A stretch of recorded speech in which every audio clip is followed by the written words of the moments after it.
I can't breathe. She was drowning in darkness, in shame, in the weight of 1,000 stairs she could not see, but could feel burning through her skin. You were never meant for me, Elowen. Surely you knew that. The words shattered something inside her that had been cracking for years. The great hall had gone silent, the kind of silence that falls when the world holds its breath, and then a voice cut through the chaos, deep, commanding, belonging to the one wolf in all of Valdrin no Omega had ever dared to dream of, the Alpha King. She is mine. His voice rolled through the hall like thunder across mountains. Anyone who disagrees can challenge me now. No one moved. No one breathed. The blind Omega who had been discarded like broken glass was now claimed by the most powerful wolf in the realm. And everything she thought she knew about her fate was about to burn to ashes. The training grounds of Valdrin smelled of wet earth and copper. Elowen moved through the space with a certainty that confused most who watched her. Her feet knew the terrain intimately, every dip in the packed soil, every rise where roots pushed through, every patch where the ground grew soft and treacherous after rain. 23 years of blindness from birth had taught her that eyes were not the only way to see. The world spoke in textures and temperatures, in sounds and scents, in the subtle vibrations that traveled through stone and earth. The wooden staff whistled through the air toward her left side. She heard it cutting the wind a fraction of a second before it would have connected with her ribs. She ducked, pivoting on her heel with practiced grace, and drove her own staff into the soft point beneath her opponent's ribs.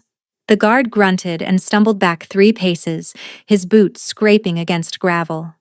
"Lucky strike," he muttered, resetting his stance. She could hear the wounded pride in his voice, the way his breathing had grown heavier with frustration. Elowen said nothing. She simply waited, her milky eyes staring at nothing and everything, her ears tracking his breathing, his footwork, the rustle of his training tunic as he shifted his weight from one foot to the other. He attacked again. Overhead this time, predictable in his frustration, telegraphing the move with a sharp exhale before his arms even began to rise. She sidestepped, hooked her staff behind his ankle, and pulled. He crashed onto his back with a thud that drew murmurs from the gathered soldiers. "Luck seems to favor her often," someone whispered from the watching crowd. "Favor?" Another voice answered, female, sharp with contempt that cut through the morning air. "There is no favor in letting a defective Omega train alongside real wolves. It is charity. Pathetic charity that diminishes us all." Elowen did not need to identify the speaker. She knew that voice, the way she knew the sound of her own heartbeat, had learned to recognize its particular blend of honeyed sweetness and hidden venom over 17 long years. Lady Thessaly, daughter of the High Chancellor, had been reminding Elowen of her worthlessness since they were both children running through the castle corridors. "Look at her standing there," Thessaly continued, her footsteps approaching with the measured click of expensive heels on stone. The sound was precise, calculated. Everything about Thessaly was calculated. Blind, wolfless, 23 years old and still waiting for a shift that will never come. "Tell me, Elowen, do you practice fighting because you know no alpha will ever want you warming his bed? Is this your only path to relevance?" The soldiers shifted uncomfortably around them. Some turned away, unwilling to witness another humiliation. Others watched with the hungry attention of those who fed on cruelty, who found entertainment in the suffering of those weaker than themselves. Elowen lowered her staff slowly, deliberately, refusing to show the tremor that threatened her hands. Something inside her chest tightened like a wound being stitched without numbing herbs, that familiar pain she had learned to swallow rather than display. "I practice fighting, Lady Thessaly," she said, her voice emerging steady as stone despite the turmoil beneath, "because skill requires no eyes, unlike beauty, which seems to require no brain at all." A sharp inhale from somewhere to her left, a barely suppressed laugh from behind her, quickly stifled. And then silence, the dangerous kind that preceded storms that made the air feel thick and charged with impending violence. Thessaly's scent shifted in Elowen's perception. The floral notes of jasmine that always surrounded her soured with something darker, something that smelled like rage barely contained behind a civilized mask. You forget yourself, Omega. The word dripped with disgust, weaponized into something ugly. You forget that the only reason you exist within these walls is because the old Alpha King pitied your dead parents enough to take in their worthless offspring. You are a ghost they forgot to bury, haunting halls where you do not belong. The words landed exactly where they were meant to. In that hollow place behind Elowin's ribs, where she kept every reminder that she did not belong, every whispered insult, and every moment of exclusion. But she had learned long ago that showing pain was an invitation for more of it. Tears were trophies to people like Thessaly. Trembling voices were victories. Perhaps, Elowin said, sliding her staff back into its holder with deliberate calm. But even ghosts can leave bruises. As your guard just discovered when he found himself staring at the sky. She walked away before Thessaly could respond, navigating the familiar path toward the eastern barracks with steps so sure that anyone who did not know her might forget. She could not see the ground beneath her feet. Only when she reached the shadow of the old armory, where the stones held the cold and the air smelled of rust and forgotten things, did she allow her hands to shake. Only there, alone with her humiliation, did she let the mask slip. 17 years. She had survived 17 years of Thessaly's cruelty since the old Alpha King had taken pity on a blind 6-year-old orphan whose parents had died defending the northern border. 17 years of whispered insults and public humiliations, of being the blind Omega that everyone pointed to as proof that some wolves were simply born wrong, born broken, born less than. But tonight, everything would change. Tonight was the bonding moon, the sacred ceremony where alphas claimed their chosen mates before the entire pack, where futures were sealed and destinies written. And Kalen, son of the Western Beta, the man who had whispered promises in her ear for 3 years, had finally sworn he would make her his.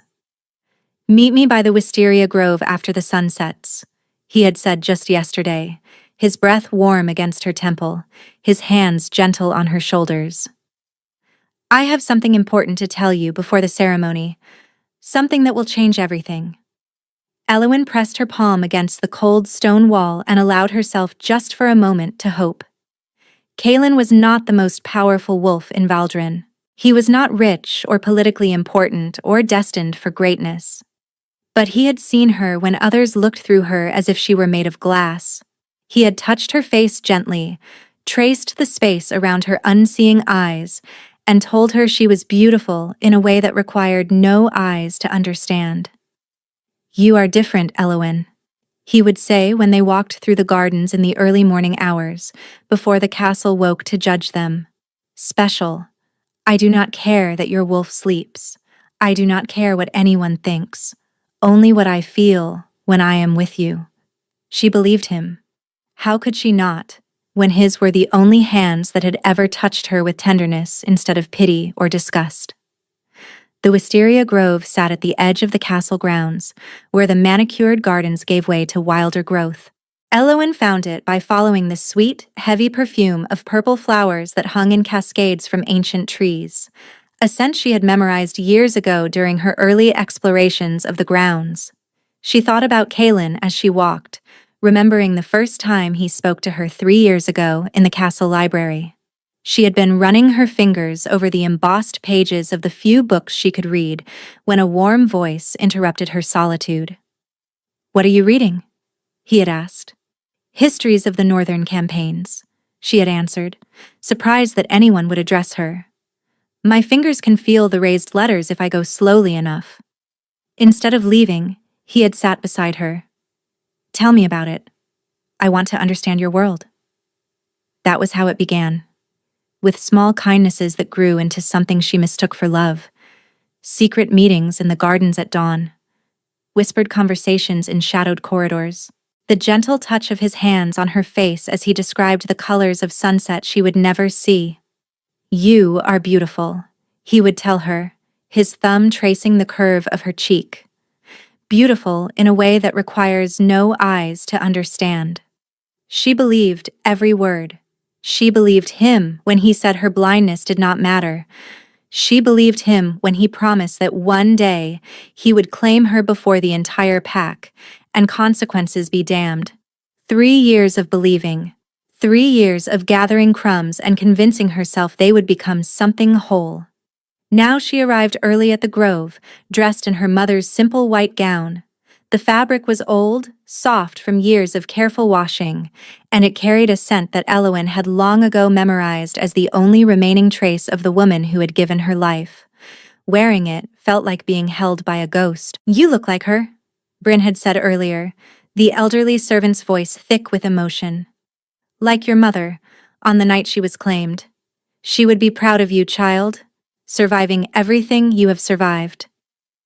"Be careful tonight," Bryn had added, something fearful flickering in her weathered voice. Bonding Moon has a way of revealing truths that daylight keeps hidden. The evening air was cool against Elowen's bare arms, carrying the distant sounds of the pack gathering in the great hall for the ceremony. Music drifted on the wind, lyres and drums setting the rhythm for celebration. Laughter rose and fell like waves. The clink of glasses raised in anticipation of the bonds that would be formed tonight echoed across the grounds. Elowen waited beneath the wisteria trees, their perfumes surrounding her like a blessing. The sun finished its descent. She felt its warmth fade from her skin, replaced by the cooler touch of twilight. The shadows would be lengthening now, she knew, though shadows meant nothing to eyes that had never seen light. She waited longer. Her fingers twisted in the fabric of her mother's gown. The sounds from the great hall grew louder, then began to settle into the rhythmic pulse that preceded the formal rituals. The ceremony would be starting soon. Still, she waited. Her heart began to pound against her ribs with growing unease. And then, finally, footsteps approached through the grove. But they were wrong. Too light, too quick, too sharp against the soft earth, accompanied by a scent that made Elowen's blood turn to ice in her veins. Jasmine. Only jasmine now, without any attempt to hide what lay beneath. "Well, well," Thessaly's voice slithered through the darkness like a serpent through grass. "The blind Omega, all dressed up in her dead mother's rags with nowhere to go. How perfectly tragic." Elowen straightened, her heart hammering. "Where is Kaelin?" "Kaelin?" Thessaly laughed, a bright, brittle sound that echoed off the wisteria trees and seemed to make the flowers themselves recoil. "Oh, you poor, pathetic creature. Did you really think he was coming? Did you actually believe he would choose you?" "He told me to meet him here. He said he had something important." "Yes, he did. And then he told me about your little arrangement." Thessaly's footsteps circled closer, predatory, savoring the moment. "Do you want to know what he said when I offered him an alternative? When I reminded him that bonding with a defective, blind, wolfless Omega would destroy any chance he had of advancing in the pack? Would make him a laughingstock? Would condemn any children he might have to carry your tainted blood?" Elowen's throat tightened until she could barely breathe. "You are lying." "Am I?" The smile in Thessaly's voice was audible, dripping with satisfaction. "He is in the great hall right now, Elowen, standing beside me at the front of the assembly, ready to claim me before the entire pack as soon as the ritual begins. He chose power over whatever pale imitation of love you offered him." The world tilted beneath Elowen's feet. She reached out blindly, her hand finding the rough bark of a wisteria tree, anchoring herself against the vertigo that threatened to pull her under. "No," she whispered. "He promised." "Promises mean nothing when spoken to someone who does not matter." Thessaly stepped closer, so close that Elowen could feel the heat of her breath. "Did you really believe someone like him could want someone like you? You were entertainment, Elowen, a diversion to pass the time, a charity project to make him feel noble. Nothing more. He loved me.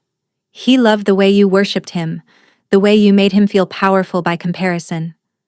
Thessaly's hand shot out, shoving Eowyn backward against the tree hard enough to drive the breath from her lungs.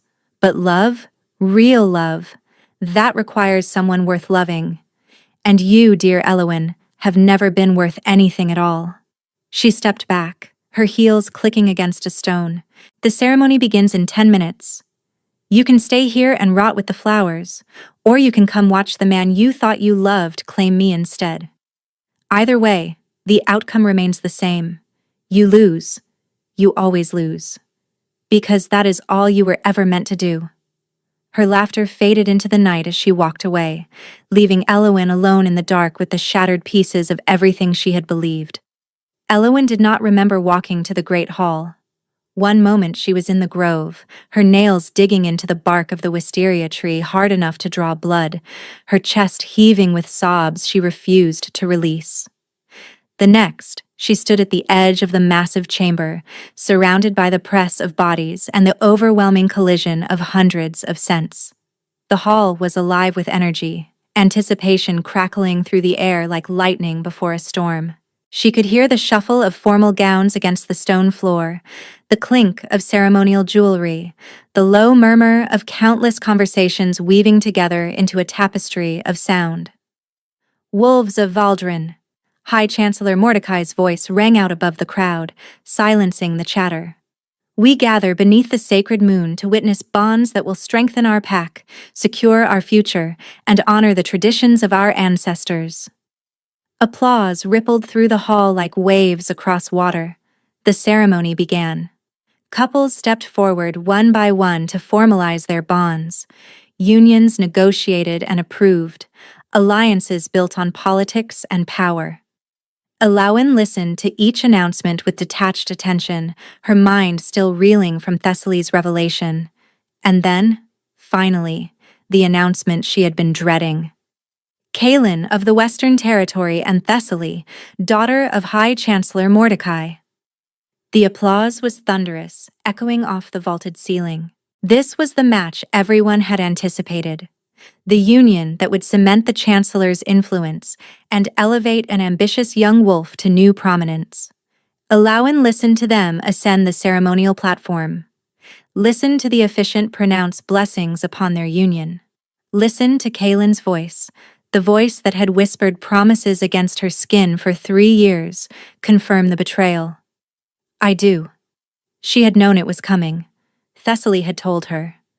But hearing the words spoken aloud before hundreds of witnesses, was different. It carved something out of her chest and left only hollow emptiness behind. And then something changed.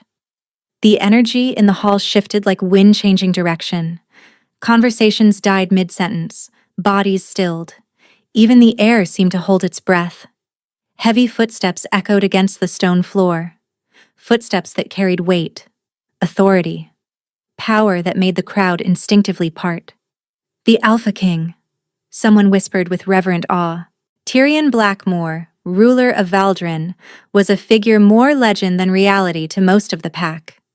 He appeared at ceremonies when tradition demanded, but he never participated in the social machinations that consumed everyone else. Never showed interest in the endless political games. He simply observed from his throne, a distant force that shaped the kingdom without deigning to engage with its petty dramas. His scent reached Eowyn before anything else. Pine forests after rain, winter storms rolling across mountains, and something deeper beneath it all. Something ancient that made the silent place in her chest, where her wolf should have been, suddenly, inexplicably warm. She gasped softly at the sensation, her hand rising to press against her sternum. What was that? The formal bonds have been witnessed, Mordecai announced, his voice carrying a new edge of nervousness. As tradition allows, this gathering remains open for any final declarations or challenges. Silence stretched through the hall. This was the moment when rivals could contest bonds, when secret claims could be revealed. It rarely happened, but the tradition remained. Then those heavy footsteps resumed, moving through the crowd, coming closer. The whispers began again, confused and curious. Where is he going? Is that the blind servant? Why would the Alpha King? The footsteps stopped directly in front of Alawan. Pine and storms, overwhelming now, surrounding her. You, the Alpha King said, his voice low and meant only for her, yet somehow carrying through the absolute silence of the hall. What is your name? She is no one, Your Majesty, Mordecai interjected hastily. A servant, blind from birth. She should not even be in attendance. I asked her. The ice in Tyrion's voice could have frozen fire. Not you, Chancellor. Alawan. The words scraped past her dry throat. My name is Alawan. A pause. Brief, but weighted. Alawan. Daughter of Marin and Corvus? Her heart stuttered. No one spoke her parents' names anymore. No one remembered the 2 warriors who had died defending the northern border 17 years ago. Yes, she whispered. How do you know? I know many things. The Alpha King's presence shifted as he gestured to someone she could not see. You should not be standing in the shadows at the edge of this hall, Elowen. You should be standing with the warriors, where your bloodline has earned you a place. Gasps rippled through the crowd. Blackwood and Vayne, the heroes of Thornfall? That servant is their daughter? I thought they died without heirs. Your Majesty, Mordecai pressed, his diplomatic mask cracking. While the late warriors were indeed honored members of our forces, their daughter has certain limitations. Her blindness alone? Her blindness does not diminish her lineage, and as for her limitations... The Alpha King paused. Those are not your concern, Chancellor. His hand found Alawan's elbow. The touch was light, questioning, giving her the choice to pull away. She didn't. Walk with me. He guided her through the parted crowd and out of the hall, his pace matching hers exactly, never pulling or rushing. They walked in silence through empty corridors until the noise of celebration faded to distant echoes. We are in the Eastern Gallery, he said finally, stopping beside what she assumed was a window. There are paintings on the walls that you cannot see, but the moonlight here is beautiful, and I thought you might appreciate the quiet. Why did you do this? The question burned on her tongue. Speak to me? Defend me before the Chancellor? Because you are the daughter of Marin Blackwood, who killed 15 enemy wolves single-handedly during the siege of Thornfall. And Corvus Vayne, who held the northern pass for 3 days with only 12 men while reinforcements traveled from the capital. His voice softened. You are the last of 2 bloodlines that helped build this kingdom, and you have been forgotten by the very people your parents died to protect. Tears burned behind her eyes. No one remembers them. I remember. I was 14 when they died. I watched my father give them a warrior's funeral. I watched you, a child of 6, stand beside their pyres without crying. He stepped closer. I have seen you many times since then, Elowen, in the training grounds, fighting opponents twice your size, in the healing halls, helping tend wounded soldiers, in the gardens at dawn. The warmth in her chest flared brighter. Go to the ceremony tomorrow, he said, the formal presentation of bonded pairs. Stand where I can see you. Why? Because tomorrow, Alawan, things are going to change, and you deserve to witness what comes next. Sleep did not come that night. Alawan lay in her narrow bed replaying every word the Alpha King had spoken until they blurred together into something that felt more like fever dream than memory. What did it mean? What could any of it possibly mean? Dawn brought a violent interruption. Her door burst open, crashing against the wall. Did you sleep with him? Thessaly's voice was a blade, sharp and seeking blood. I do not know what you are talking about. The entire castle is buzzing about how the Alpha King pulled you away from the ceremony, how he walked you through the private corridors. Thessaly's footsteps advanced rapidly. He has rejected every noble daughter in the kingdom for 15 years, and suddenly he has private conversations with a blind, wolf-less servant? A sharp slap cracked across Elowen's cheek, snapping her head to the side. Stay away from the Alpha King, Thessaly hissed. Whatever fantasy you have constructed in that defective mind of yours, end it now. He will never want you. No one will ever truly want you. And if you continue embarrassing yourself, I will ensure the entire kingdom knows exactly what kind of desperate, pathetic creature you are." She swept out, the door slamming behind her. Elowen stood motionless, her hand pressed against her stinging face. Then, slowly, she smiled. Thessaly was afraid. The most powerful young noblewoman in Valdrin, freshly bonded to an ambitious wolf, daughter of the High Chancellor himself. And she was afraid of a blind servant. Which meant whatever had happened last night was real. Something had changed, and Thessaly could feel it.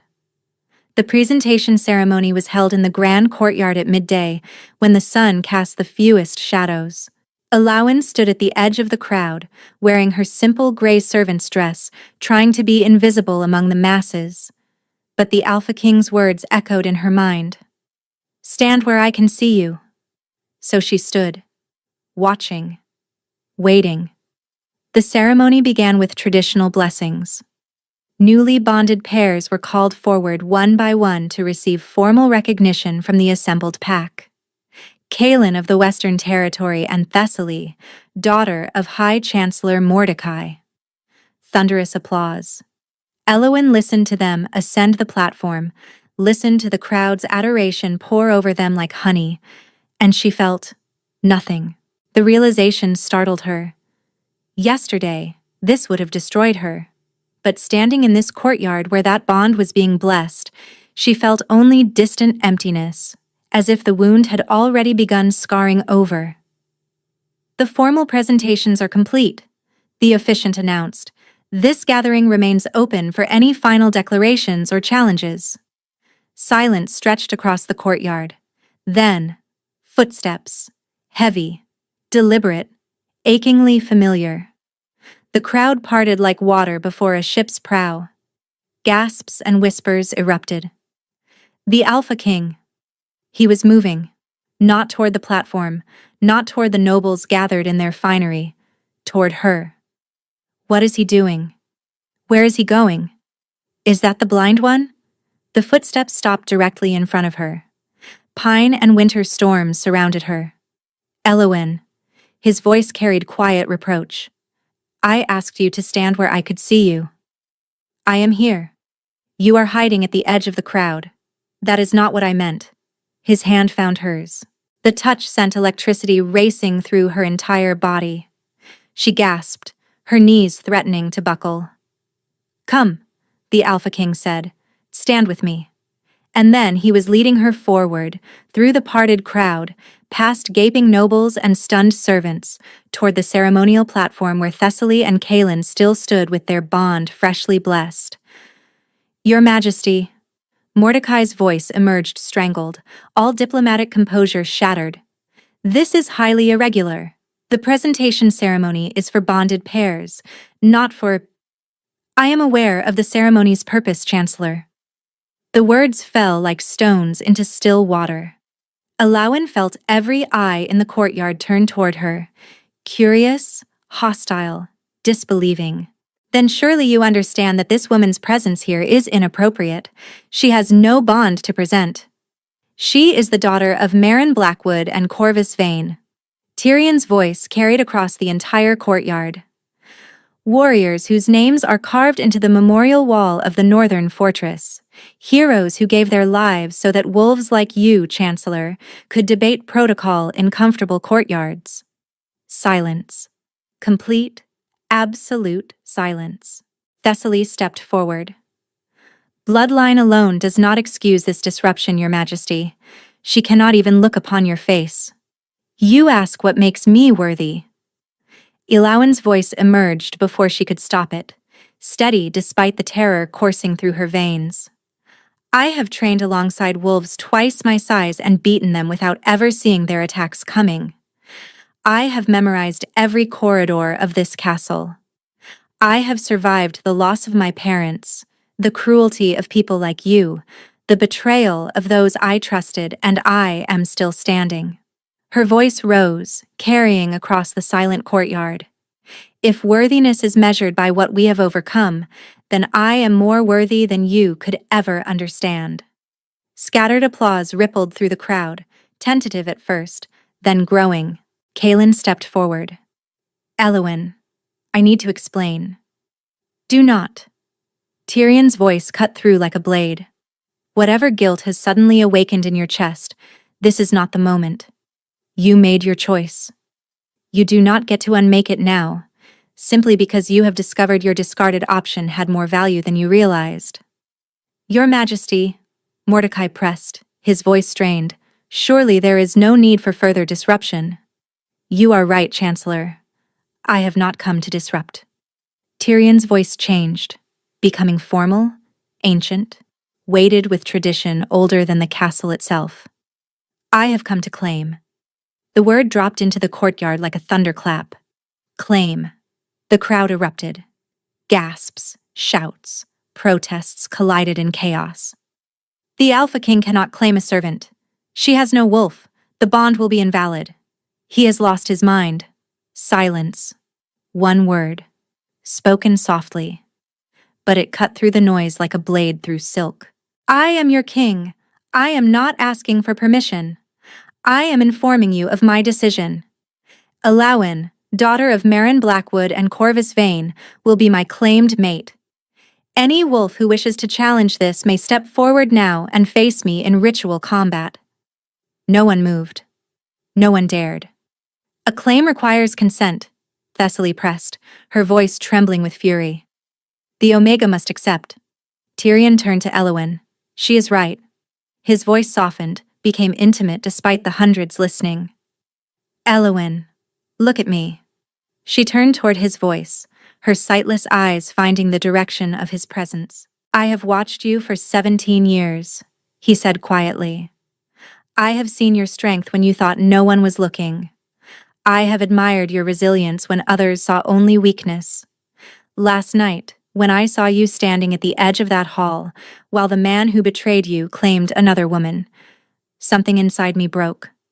I could not stand by any longer. So you claimed me out of pity? No. His hand cupped her face with devastating gentleness. I claimed you because I love you, Eowyn. I have loved you for years. I simply lacked the courage to admit it until I was more afraid of losing you than of admitting the truth. Tears spilled down her cheeks. I cannot see your face. I may never see your face. Then I will show you who I am in other ways. My wolf? I am not claiming your wolf, Eowyn. I am claiming you. A sob escaped her throat, not of sadness, but of overwhelming relief and terrifying hope. Yes, she whispered. I accept your claim. I accept you. And then he kissed her. A declaration, a promise, and a seal upon the bond they had just formed. His hands framed her face and his lips moved against hers with a hunger that made the world disappear. When they broke apart, the courtyard had gone silent with awe. People of Valdren, Tyrion's voice rang out, you have witnessed my claim and her acceptance. Let no wolf question this bond. Any insult to my mate is an insult to the crown. She is not a servant any longer. She is your future queen. Treat her accordingly. Queen. The word echoed through Eowyn's mind. And somewhere deep in her chest, in that place where her wolf had been silent for 23 years, something stirred. The royal chambers were overwhelming. Silk beneath Elowyn's fingertips, velvet under her feet, a fireplace crackling with warmth large enough to fill the entire room with dancing heat. The space was vast. She could tell by the way sounds echoed, by the time it took her footsteps to travel from one wall to another. These are the Queen's chambers, Tyrion said. They have been empty since my mother's death 23 years ago. I think she would have liked you. You cannot know that. I know that she valued courage over convention.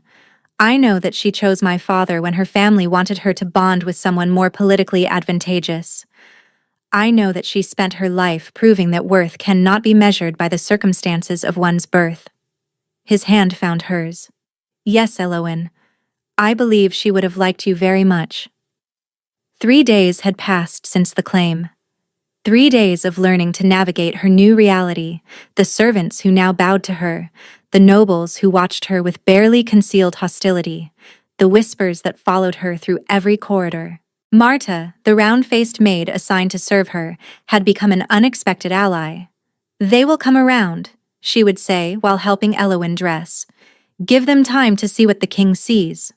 But the whispers continued. "She will never produce an heir. A wolf less Omega cannot carry strong pups. When he tires of her novelty, what then?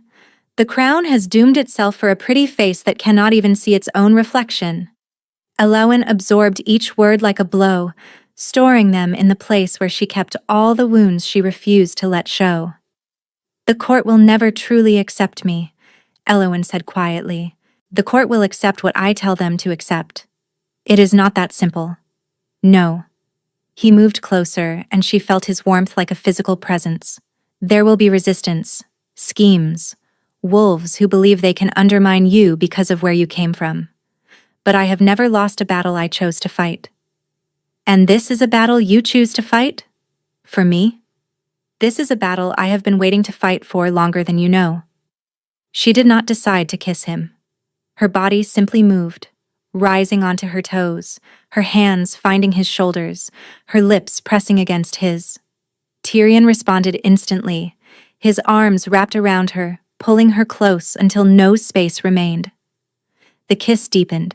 Heat exploded through her body, something that reached into the hollow place where her wolf had been silent and set it ablaze. She gasped, breaking the kiss, her hand flying to her chest. "Your wolf," Tyrion breathed. "She responded to us. She has never..." She felt our bond. Wonder filled his voice. "She is not gone, Elowin. She has simply been waiting. For this. For us." On the fourth day, Kaelin found her alone in the royal library. "You should not be here," Elowin said without turning. The king made his feelings clear. "I needed to speak with you. What we had was real." "You cared for the idea of me," she said coldly. "The novelty of someone who could not compare you to others. The certainty that I would always be waiting. I loved you. You loved what I gave you." She turned toward him. "But I am not waiting anymore. I have a mate who sees my worth, a king who claimed me before the entire kingdom. He does not truly love, and yet he chose me, over every noble daughter, over every political alliance. He chose me. I believe she asked you to leave." Tyrion's voice cut through the library like winter ice. Kaelin stumbled backward in terror. "If you approach her again," Tyrion said quietly, moving to stand beside Elowin, "I will consider it a challenge to my claim, and I will respond accordingly." Kaelin fled. Tyrion's hand found her back. "You were magnificent." "I have needed to say those things for a very long time." "The Chancellor met with the Eastern Lords yesterday," Brynn whispered during her visit. "They are gathering support for a formal challenge to your bond."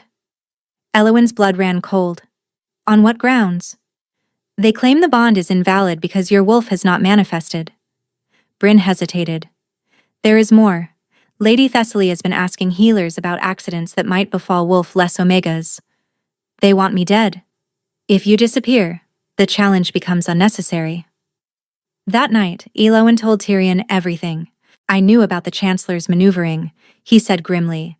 "I did not know about Thessaly's inquiries." "What are you going to do?"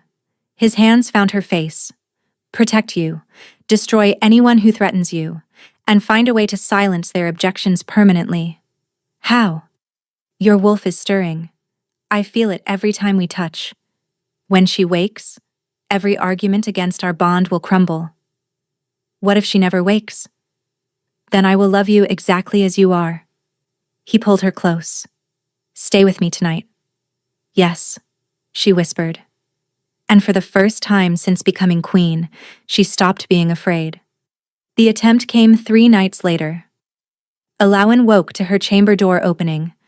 Not the connecting door to Tyrion's rooms, which had a particular creak she had learned to recognize, but the main entrance from the hallway.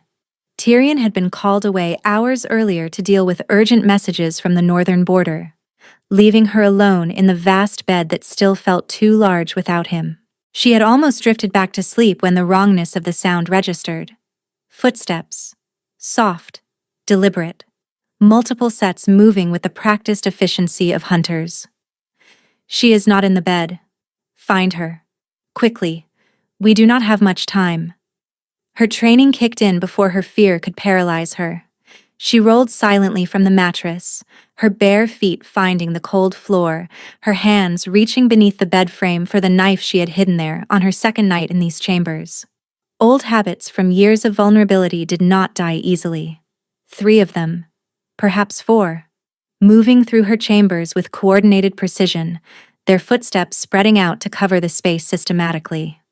Elowen pressed herself against the wall behind a tall wardrobe, controlling her breathing, tracking their movements by sound alone. The sitting room door opened and closed. Footsteps moved toward the bathing chamber. One of them was close, very close. She could smell him now. Sweat and steel and something chemical that burned her nostrils. Poison. They had brought poison. The footsteps stopped directly in front of her hiding spot. Found you. A hand grabbed her arm, fingers digging into her flesh. Elowen reacted on pure instinct, driving her knife upward with all her strength. The blade sank into soft flesh beneath his chin with a wet sound that would haunt her dreams. The man made a gurgling noise and collapsed, his weight dragging against her before hitting the floor. She killed Ren! Get her! Chaos erupted. Elowen spun, using her intimate knowledge of the room's layout to avoid the furniture that would slow her attackers. She heard them crashing into chairs, cursing as they stumbled over their fallen companion's body. But there were too many of them, and they were adapting quickly. Spreading out, cutting off her escape routes with military precision. A hand closed around her throat from behind, squeezing until spots of light danced in her darkness. Stop fighting, a voice hissed in her ear, breath hot and fetid. Make this easy on yourself. It will be over quickly. Elowen drove her elbow backward into his stomach, twisted free of his loosened grip, and slashed wildly with her knife. The blade caught something. Arm, shoulder. She could not tell, and the man screamed. But another was there immediately, grabbing her wrist, squeezing until the bones ground together and the knife clattered from her nerveless fingers. Enough. The command came from someone new, someone who had been waiting, watching, letting his underlings do the dangerous work. Hold her still. Arms pinned her from both sides. Elowen struggled, but without her weapon, without room to maneuver, she was helpless as a rabbit in a snare. Footsteps approached. Slow, measured, savoring the moment.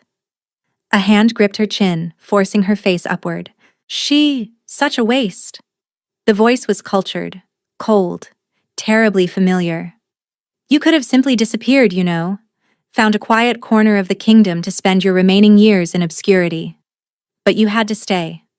Had to pretend you belonged among your betters. Chancellor Mordecai. The king will kill you for this. Elowen spat, tasting blood where she had bitten her tongue. The king will never know. Mordecai's fingers tightened painfully on her chin. You wandered onto the balcony in the night, disoriented perhaps, still unused to your grand new chambers. Lost your balance in the dark. Fell. A tragic accident. The poor, blind girl, elevated so far beyond her capabilities by a king, blinded by misplaced affection. He will not believe that. He will believe what the evidence shows. And by the time he returns from the border, the evidence will be quite convincing. Mordecai released her chin. Take her to the balcony, make it look natural. They dragged her across the room, her bare feet scraping uselessly against the stone floor. She felt the night air hit her face, cool and sharp, carrying the scent of the gardens far below. The gardens she would never walk through again. The flowers she would never touch. Any last words, Your Majesty? Mordecai asked, the title dripping with mockery. Elowen thought of Tyrion, of the way he looked at her like she was something precious, of his hands gentle on her face, of the future they had barely begun to imagine together. And something inside her, something that had been sleeping for 23 years, something ancient and vast and powerful, finally, woke up. The pain was unlike anything Eowyn had ever experienced. It started in her chest, a burning that spread outward like wildfire through dry grass. Her bones began to shift beneath her skin, grinding and reforming in ways that made her scream. Her muscles stretched, tore, and rebuilt themselves in new configurations. Her entire body became a prison of agony that transcended anything she had known possible. The men holding her stumbled backward, releasing her in their shock. What is happening to her? Her eyes! Look at her eyes! They're glowing! That's impossible. She has no wolf. Eowyn could not see what they saw, but she could feel it. The presence that had been stirring in her chest for weeks now roared to full, devastating life, flooding through her body with power that seemed to remake her from the inside out. She was shifting. After 23 years of silence, after a lifetime of being told her wolf was dead or dormant or simply non-existent, the creature inside her was finally emerging. The transformation was violent, too long delayed, too much power compressed into a single explosive moment. She screamed, or perhaps she howled, the line between human and wolf blurring until she could not tell where one ended and the other began. Bones cracked and reformed. Skin rippled and sprouted fur. Her face elongated, her hands became paws, her spine curved into new architecture. And then, as suddenly as it had begun, the pain ended. Eowyn stood on 4 legs, her new body thrumming with strength she had never imagined possible. Every muscle felt coiled with power, every sense had expanded 100-fold. But most astonishing of all, she could see. Not with her eyes. Those remained sealed shut, still blind after 23 years of darkness, but with something else, something deeper, something that painted the world around her in shades of heat and sound and vibration, creating a map of her surroundings more detailed than any sighted vision could provide. She perceived the 3 attackers backing away in terror, their heat signatures flaring with panic. She perceived Mordecai frozen in the balcony doorway, his heartbeat thundering with fear. And beyond them, beyond the walls and corridors, she perceived another presence racing toward her, familiar and beloved, his wolf's energy calling to hers across the distance. Mate, Tyrion was coming, but Eowyn did not wait for rescue. She had spent her entire life waiting for others to save her, to protect her, to decide her fate. Not anymore. She leaped at the nearest attacker, her jaws closing around his arm before he could raise his weapon. The taste of blood flooded her mouth, hot and copper and savagely satisfying. The man screamed and fell. The second attacker tried to run. Her wolf caught him in 3 bounds, hamstringing him with a single swipe of her claws. He collapsed, howling in pain. Only Mordecai remained, pressed against the balcony railing, his face a mask of terror that her new senses read as clearly as if she could truly see it.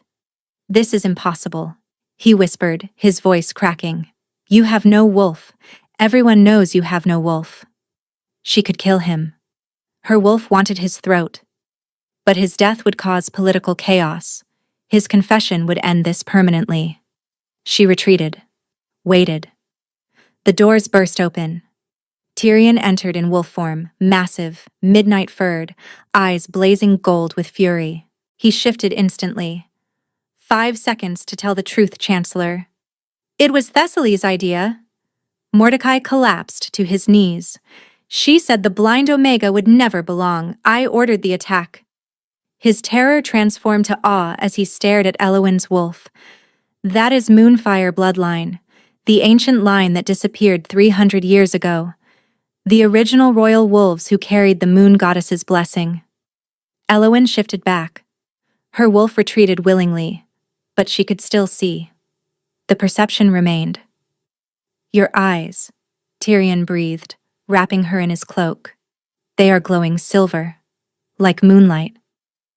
"The goddess's blessing," Mordecai whispered. "The Moonfire bloodline lives." By dawn, everyone knew the blind Omega had shifted. By midday, the Moonfire legends were on every tongue. By evening, nobles who had whispered against her scrambled to claim they had always recognized her potential. Thessaly was arrested fleeing the castle. The goddess would not choose someone like her, she spat, as guards dragged her away. Alaun watched without responding. Thessaly had gambled everything on her destruction and lost. The formal presentation was held at sunset in the same courtyard where Tyrion had claimed her. This time, Eowyn walked beside him as an equal. The crowd was enormous, wolves from every corner of the kingdom, desperate to witness the living legend. "People of Valdrin," Tyrion's voice rang out, "you have heard the rumors. Today, you will see the truth." He offered his hand. She took it. "My mate is Eowyn Moonfire, last daughter of the ancient line, blessed by the goddess herself. Her wolf woke in defense of our bond, in fulfillment of prophecies older than this castle." He paused, his voice hardening.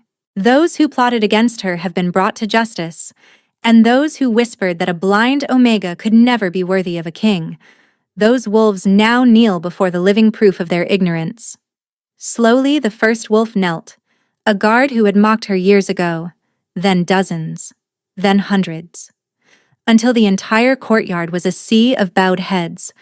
An old sage stepped forward, tears streaming down his weathered face. "The ancient texts speak of this moment. When the Moonfire bloodline wakes, a new era begins. The goddess has chosen you, Queen Eowyn. You are the fulfillment of our oldest hopes." "Moonfire! Moonfire! Moonfire!" The chant crashed over the courtyard like waves. Wolves who had despised her now shouted her name with fervent devotion. Tyrion pulled her close. "They love you. They fear what I represent. Fear fades, Eowyn. Love grows." He kissed her forehead, her cheeks, her lips. "I should know. I was terrified of loving you, and look where we are now." She laughed despite everything. The trauma, the revelations, the weight of expectations. "This is not where I expected my life to lead." "No." He held her tighter. "This is better." The chanting continued, rising toward the darkening sky. And somewhere above, Eowyn imagined the moon goddess watching, approving. She had spent 23 years being told she was broken. But now she stood beside a king who loved her. Now she carried the blood of legends. Now she could perceive a world that had always seemed beyond reach. She was not broken. She had never been broken. She had simply been waiting, like her wolf, like her bloodline, like her heart, for the moment when everything would finally make sense. And as Tyrion held her close and the crowd chanted her name and the moon rose over the kingdom that was now hers to protect, Eowyn Moonfire allowed herself at last to believe in happy endings.